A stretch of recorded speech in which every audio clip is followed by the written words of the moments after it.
Hello friends, দেখো মা আজকে স্পেশাল কিছু রান্না করেছে। যেহেতু আজকে বৃহস্পতিবার, তোমরা জানো বৃহস্পতিবার মানে চিকেন স্পেশাল। তার সাথে আজকে পরোটাটাও স্পেশাল হয়েছে। তো কি রান্না হয়েছে এটা? চিকেন বিহারি আর দুধ পরোটা। চিকেন বিহারি? ও, চিকেন বিহারি আর এই যে দুধ পরোটা। এটা কি রেসিপিটা পরে দেওয়া হবে? আচ্ছা, পরোটা এখনো করবো, হয়নি। তো পরোটা এখনো হয়নি, রেডি মানে তৈরি হচ্ছে। এই যে এখনো হচ্ছে। এই যে খাবার দেওয়া হয়ে গেছে। এটা ভাইয়ের, এটা আমার, এটা মায়ের, মা তো খায় না তোমরা জানো। আর এটা হচ্ছে ছেলের, ও স্যালাড খায় না, তাই এটা এখানে ওর আছে।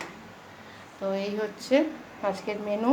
তোমাদের পরে রেসিপিটা আমি শেয়ার করে দেবো, ঠিক আছে? কেমন লাগলো একটু জানিও। আর সবাই প্লিজ প্লিজ একটু রিকোয়েস্ট করছি সবাইকে, একটু কমেন্টস করো আর একটু আমাদের পেজটা একটু ফলো করে আমাদের পাশে থেকো, সাপোর্ট করো।